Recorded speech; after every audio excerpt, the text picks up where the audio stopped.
Hai teman-teman, kita ketemu lagi di Devi Sinaga STEAM. Kali ini kita akan belajar tentang tenses ya, yaitu simple present tense versus simple past tense versus simple future tense. Untuk part yang pertama, kita akan belajar tentang simple present tense. Oke, kita mulai saja ya. Ayo menyimak. Simple present tense bisa dibagi dua, yaitu simple present tense nominal, di mana kalimat yang menggunakan kata benda, kata sifat, dan kata keterangan. Nah, yang kedua adalah simple present tense verbal, di mana kalimatnya menggunakan kata kerja pertama.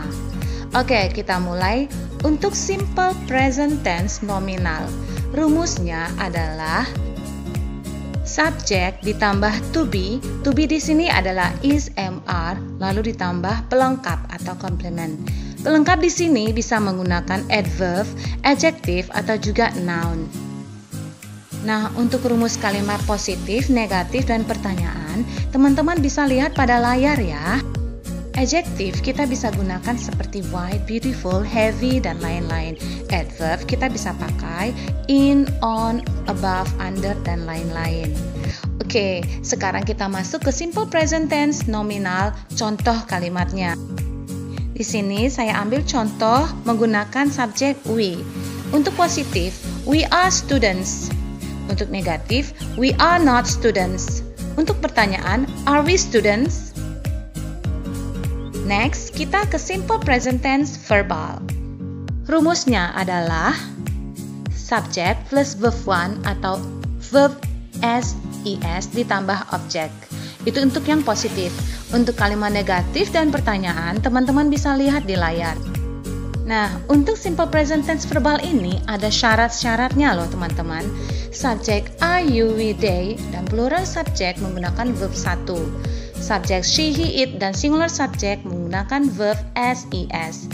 Penambahan SES hanya untuk kalimat positif. Verb she, he, it, singular subjek kembali menjadi verb 1 jika pada kalimat negatif dan pertanyaan. Oke, simple present tense verbal untuk contoh kalimatnya. He sing a song, itu kalimat positif. Kalimat negatif, he doesn't sing a song. Kalimat pertanyaan, does he sing a song? Oke, sekarang kita ke fungsi simple present. Fungsinya, pertama habitual action. Kegiatan yang berulang-ulang hingga menjadi kebiasaan. Contoh kalimatnya adalah he takes the bus to the office every Saturday. My mom is always in her garden on Sunday. They do not sleep 7 hours every night during the week. Oke, sekarang fungsi simple present yang kedua, yaitu general truth, kebenaran umum, yang telah diketahui secara umum atau semua orang tahu. Contohnya, the earth is a planet. There are 7 days in a week. The President of Indonesia is Joko Widodo. Sekarang kita ke fungsi simple present tense yang ketiga, yaitu future condition, pernyataan pada sesuatu yang sudah terjadwal sekarang maupun masa datang. Contohnya, the office is closed every Saturday and Sunday. The train arrives at 20 tonight. Fungsi simple present tense yang berikutnya yaitu untuk yang lain-lainnya, menyatakan kemampuan, watak, sifat seorang, judul berita, ataupun kalimat perintah. Contohnya, they are smart students.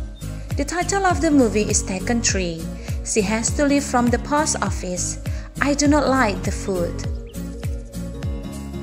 Nah, keterangan waktu yang dipakai untuk simple present tense adalah every day, every week, every morning, once a week, twice a week, never, seldom, often, ever, usually, always, generally, and lain-lainnya.